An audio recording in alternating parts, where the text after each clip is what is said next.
Саламатсыздар балалар? Қазір математика сабағы, сабақтың тақырыбы баға деп аталады. Оқу мақсаты бағаның не екенін білу, монеталардан қажет соманы құрастыра білу. Сабағымызды бастамас бұрын балалар, кәнекей көңіл күйімізді көтеріп алайық. Ол үшін сендерге қызықты тапсырма дайындадым. Ойлан және қызық.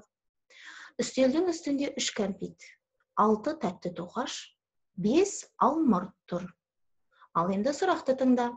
Үстелдің үстінде неше жеміс тұр? Қалай ойлайсыңдар балалар? Жарайсыңдар. Әрине, 5 алмұрт тұр. Келесі тапсырма. Бір жұмыртқа 4 минутта піседі. Ал 2 жұмыртқа неше минутта піседі? Қалай ойлайсыңдар балалар? Өте дұрыс. Ол да 4 минутта піседі. Жұмыртқаның саны көбейсе де, ол 3 болсын, 4 болсын, бәрібір ол 4 минутта піседі екен, балалар. Жарайсыңдар. Балалар, бүгінгі сабағымыздағы тірек сөздер, яғни біз қолданатын сөздер сома және баға деп аталады. Еске түсірейікші балалар, біз алдыңғы сабақта ақшамен таныстық, ақша туралы таныстық. Ақша купюра, қағаздан жасалған және металдан жасалған монеталар болып бөлінеді екен. Ал монета мен ақшаның бетіндегі таңбаланған сандар, олар ақшаның құнын білдіреді екен. Мысалы үшін монетаға назар аударыңдар. Монетаның бетінде қандай сан тұр? Дұрыс айтасыңдар балалар, ол 100 теңге. Ал қағаз ақшаның бетінде қандай сан тұр? Ол 500. Демек, бұл 500 теңге дегенді білдіреді. Ал енді балалар, біз дүкенге барайық. Мынау дүкеннің сөрелері. Дүкеннің сөресінде бірнеше азық-түліктер тұр. Соның арасында көкөністер, жемістер де араласып тұр.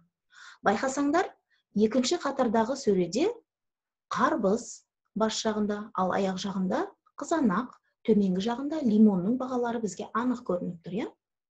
Қарбыз неше теңге тұрады екен?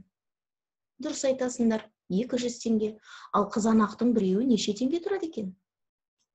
20 теңге. Ал лимоншы 50 теңге. Дұрыс айтасыңдар балалар. Бұл балалар әрбір заттың бағасын білдіреді екен. Ал енді айтыңдаршы маған, осы жерде қайсысы қымбат? Дұрыс айтасыңдар әрине, қарбыз қымбат. Ал ең арзаны қайсысы? Өте дұрыс, ол қызанақ.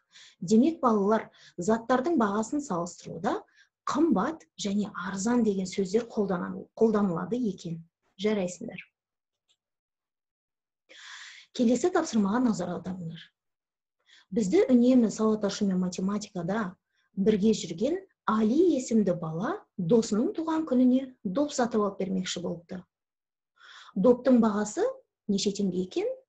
Дұрыс айтасыңдар, 100 теңге екен. Ал енді Али 100 теңгені жинау үшін, құрастыру үшін қандай монеталарды жинастыру керек екен? Мінекей қараймыз. 10 теңгеге 20 теңгені қосамыз. Қанша болды? 30. 30 мен 20-ның қосындысы 50. 50 мен 50-дің қосындысы 100. Жарайсыңдар балалар. Демек 4 монетаның құрастырудың арқасында біз 100 теңгені құрадық. Енді астыңғы екінші қатарға қараңдар. Бұл жерде 100 теңгені құрастыру үшін неше монетаны қолданған? 2 монетаны. Бірақ олар қанша теңгелік? Құны қанша теңгелік монеталар?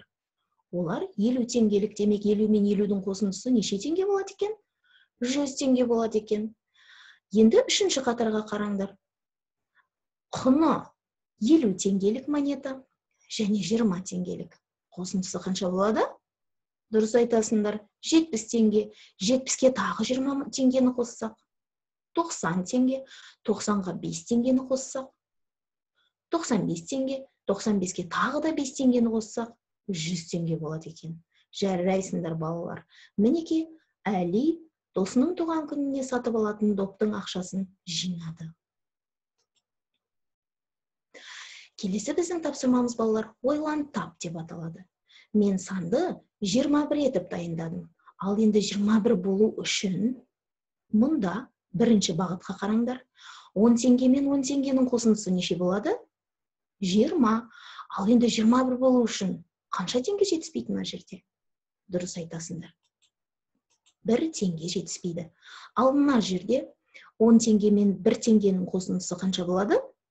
11.